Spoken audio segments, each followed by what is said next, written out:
నమస్తే. సో ముద్రగడ పద్మనాభం వైఎస్ఆర్సీపీ పార్టీలో చేరిన అనంతరం ఆయన మీడియా ముఖంగా మాట్లాడుతూ జనసేన అధినేత పవన్ కళ్యాణ్ ఆయన సినిమాల వరకే హీరో, రాజకీయాల్లో జీరో, నేను మాత్రం రాజకీయాల్లో హీరో అని చెప్పేసి ఆయన మాట్లాడడం జరిగింది. సో దాని గురించి ముద్రగడ పద్మనాభం నిజానికి మొదట్లో వైసీపీలో చేరాలనుకున్నాడు. కానీ వైసీపీలో ఆయన పెట్టిన డిమాండ్స్ని అంగీకరించలేదని చెప్పారు. అది ఎంతవరకు నిజం కాదు, కానీ ఆయన తనకి, తన కొడుకు భార్యకి, అంటే చిన్న కొడుకు గిరికి, ఆయన భార్యకి ముగ్గురికి సీట్లు ఇవ్వాలని అడిగాడని, వైసీపీ మేము ఇవ్వలేమని చెప్పేసిందని అంటారు. ఏదేమైనా ఆయనకు వైసీపీకి అయితే కుదరలేదు. దాంతో ఆయన ఏమనుకున్నారు, జనసేనలో చేరదాం అనుకున్నారు. జనసేన నుంచి బొలిశెట్టి సత్యనారాయణ వెళ్ళి కలిశారు. ఆయన్ని కలిసి ఆఫర్ ఇచ్చారు, మా పవన్ కళ్యాణ్ వచ్చి మిమ్మల్ని 2 రోజుల్లో కలుస్తారు, మీరు రండి అన్నారు. అందరూ కూడా ఏమనుకున్నారంటే ఈయన కూడా, ముద్రగడ కూడా ఒక స్వతంత్ర నాయకుడు, కాపు సమాజంలో ఆయనకు ఒక గౌరవనీయమైన స్థానం ఉంది. కాపు రిజర్వేషన్ కోసం ఆయన 2016, 15, 16 ఉద్యమాలు చేశాడు. దానివల్ల అనేక బాధలు తెలుగుదేశం ప్రభుత్వం నుంచి ఎదుర్కొన్నాడు. హౌస్ అరెస్ట్ అయ్యాడు. ఇంట్లో వాళ్ళ స్త్రీలతో సహా అందరినీ బండబూతులు తిట్టారు. చివరికి ఆయన ఆత్మహత్య చేసుకోవాలి, కుటుంబంతో ఆత్మహత్య చేసుకుందాం అనే స్థాయికి వెళ్ళామని కూడా అప్పుడు అనౌన్స్ చేశాడు. అటువంటి ఇబ్బందులు ఆయన పడినా కూడా ఆయనకి కాపుల వైపు గట్టిగా నిలబడతాడు అన్న ఒక పేరు అయితే ఉంది. సో అలాంటి ఆయన పవన్ కళ్యాణ్తో కానీ చేరితే ఖచ్చితంగా పవన్ కళ్యాణ్కి, జనసేనకి మంచి మైలేజ్ వస్తుంది అనేది అనుకున్నారు. కానీ పవన్ కళ్యాణ్ ఆయన కేర్ చేయలేదు, వెళ్ళలేదు, ఇంకెవరిని కూడా పంపించలేదు. సో క్లియర్గా పవన్ కళ్యాణ్ ఆయన్ని నెగ్లెక్ట్ చేశాడు, పక్కన పెట్టేశాడు. ఆయన తర్వాత పవన్ కళ్యాణ్కి లేఖ కూడా రాశాడు. సో ఈ లోపల ఏమైంది, 24 సీట్లు అనౌన్స్ అయింది. దాంతో ఆయనకి కాలింది. 24 సీట్ల కోసం నన్ను ఎందుకు పిలిచారయ్యా మీరు? కనీసం ఒక 80 సీట్లు ఒక 2 ఏళ్ల పాటు అయినా ముఖ్యమంత్రి అడిగితే మనం అప్పుడు పనిచేస్తే, నేను కూడా పనిచేస్తే కాపులు బలంగా సపోర్ట్ చేస్తాము, కాపు ఓటు తెలుగుదేశానికి ట్రాన్స్ఫర్ అవుతుంది, దానివల్ల ఈ కోalition ప్రభుత్వం ఏర్పడుతుంది. అప్పుడు ఈ కూటమిలో పవన్ కళ్యాణ్కి కూడా ఒక గౌరవనీయమైన పొజిషన్ ఉంటుంది. 80 సీట్లు అడగకుండా మీరు 24 తీసుకొని నన్ను చేంజ్ చేయమంటారు. సో 24లో ఎన్ని గెలుస్తాము? ఎన్ని గెలిస్తే మాత్రం చంద్రబాబుని ఎలా కంట్రోల్ చేస్తాం? ఎందుకంటే చంద్రబాబు 144, ఇప్పుడైతే 144 దాంట్లో ఆయన పోటీ చేస్తున్నారు. ఆయనకే 80 రావాల్సింది, మ్యాజిక్ పేరు 88. 144లో 88 ఆయనే తెచ్చుకోగలడు. తెచ్చుకున్నప్పుడు ఇంక వీళ్ళకి పనే ఉంటుంది. వీళ్ళని ఎందుకు క్యారీ చేస్తాడు చంద్రబాబు? రేపు ఆయన దయాదాక్షిణ్యాల మీద ఇవ్వాలి తప్ప నేను ఇవ్వనంటే ఏం చేయబోతారు వీళ్ళు? ఏమీ లేదు. కాబట్టి ఆయన విరమించుకున్నాడు. దాని తర్వాత మళ్ళీ వైసీపీ వాళ్ళు రాయబారం పంపించారు. వైసీపీ వాళ్ళు రాయబారం పంపిస్తే ఇప్పుడు ఆయన డిమాండ్లు పెట్టే పరిస్థితిలో లేడు వైసీపీకి. ఎందుకంటే వైసీపీ అడిగినప్పుడే కానీ వెళ్ళుంటే ఈయన కనీసం 1-2 సీట్లు ఇచ్చుండే అవకాశం, కనీసం 1 సీట్ అయితే గ్యారంటీకి ఇచ్చుంటారు. ఇప్పుడు ఆల్రెడీ వాళ్ళకు పద్ధతులు వెళ్ళిపోతున్నారు కాబట్టి ఈయన డిమాండ్ పెట్టే పరిస్థితిలో లేదు. కాబట్టి అన్కండిషనల్గా నేను జాయిన్ అవుతానని చెప్పాడు. తర్వాత ఆయన పెద్ద ఎత్తున కిర్లంపూడి నుంచి ఊరేగింపుగా తాడేపల్లికి వచ్చి జాయిన్ అవుదామని అనుకున్నారు 14th. దానికి బహిరంగ లేఖ కూడా ప్రజలకు రాశారు. ప్రజల్ని మీకు సంబంధించిన బండికి పెట్రోల్ కావచ్చు, లేకపోతే మీ ఫుడ్ అంతా మీరే చూసుకోండి, నేనేమి పెట్టలేను అనేది కూడా అప్పీల్ చేశాడు.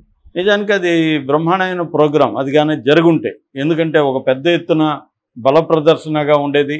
పవన్ కళ్యాణ్కి కూడా ఒక హెచ్చరిక అయిపోయి ఉండేది, ఇటు తెలుగుదేశానికి కూడా ఇబ్బంది ఉండేది. కానీ మరి ఎందుకోనో జగన్ దాన్ని ఆపిచ్చేశాడు, సింపుల్గా రమ్మన్నాడు. ఈయన కొడుకు గిరి ఇద్దరే మాత్రం పోయి చేరారు, కండువా కప్పుకున్నారు. మరి ఏమన్నా ప్లాన్ ఉందా?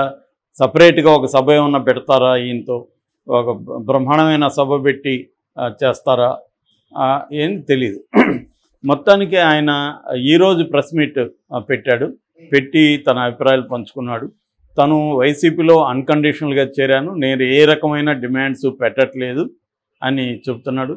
అంటే పవన్ కళ్యాణ్ ఒక మాట అన్నాడు, నాకు వీళ్ళు హరిరామ్ జోగయ్య కానీ, ముద్రగడ పద్మనాభ కానీ నాకు సలహాలు ఇస్తున్నారు, ఇప్పుడు వెళ్ళి వైసీపీలో చేరారు, అక్కడ సలహాలు ఇవ్వగలరా అని అన్నాడు. ఈయన అదే అడిగారు విలేకరులు. నేను ఖచ్చితంగా ఇస్తాను, జగన్ 30 ఏళ్ళు సీఎం కావాలని నేను కోరుకుంటున్నాను. జగన్ ప్రజలకు తన సంక్షేమ పథకాల ద్వారా అభివృద్ధి ద్వారా మేలు చేయాలని నేను కోరుకుంటున్నాను. ఆ యాంగిల్లో నేను ఖచ్చితంగా జగన్కి కూడా సలహాలు ఇస్తాను. ఆయన తీసుకుంటారో లేదనేది వేరే విషయం. నేనైతే సలహాలు ఆయనకి ఇస్తాను. ప్రజల కోసం నేను ఎవరికైనా సలహాలు ఇస్తాను. నాకు తోచిన సలహాలు వాళ్ళకి ఇస్తాను, ఎందుకు ఇవ్వను అని చెప్తున్నాడు. సో దానికి సంబంధం. అట్లాగే పవన్ కళ్యాణ్ మీద కూడా ఈయన కొన్ని కామెంట్లు చేశారు. అంటే ఆయనంతటా ఆయన చేయలేదు, విలేకరులు అడిగిన క్రమంలో ఆయన చేశారు. ఆయన మాట నేను ఎందుకు వినాలండి? ఆయన ఏమన్నా రాజకీయాల్లో హీరోనా? ఆయన సినిమాల్లో హీరో, రాజకీయాల్లో జీరో ఆయన అని అన్నాడు. అంటే అది ఒక రకంగా కరెక్టు, ఒక రకంగా కాదు.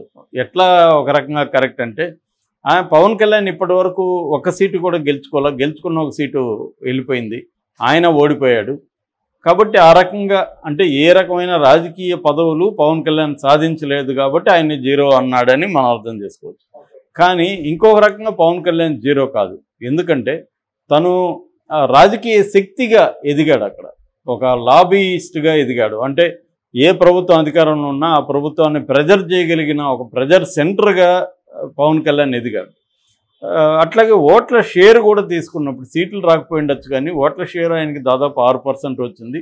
అది ఆ గ్రాఫ్ పెరిగి ఉంటుంది తప్ప తగ్గిందని ఎవరు చెప్పలేని పరిస్థితి అయితే ఉంది ఆయనకి. సో వారాహయాత్రల తర్వాత ఆ గ్రాఫ్ పెరిగిందని అందరూ అంటున్నారు. కాకపోతే ఇప్పుడు ప్రజెంట్ పరిస్థితి తెలియదు. ఎందుకంటే ఆయన 24 నుంచి కూడా 21కి వెళ్ళిపోయాడు, 3 నుంచి కూడా ఎంపీ సీట్లు 2కి వెళ్ళిపోయాడు. కాబట్టి ఇంత దేనా పరిస్థితిలో ఉన్నాడు పవన్ కళ్యాణ్. ఇతన్ని ఎందుకు మనం సపోర్ట్ చేయాలని అనుకునే వాళ్ళ వీడియోలు అయితే పెరుగుతున్నాయి సోషల్ మీడియాలో. మేము అభిమానులే కానీ పవన్ కళ్యాణ్కి సపోర్ట్ చేయము అనే వీడియోలు వాలంటీర్లుగా పెడుతున్నారు. మరి అది వైసీపీ పెట్టిస్తుందా, నిజంగానే వాలంటీర్గా పెట్టిస్తున్నారు అనేది తెలియదు, కానీ అవి అయితే బాగా పెరుగుతున్నాయి.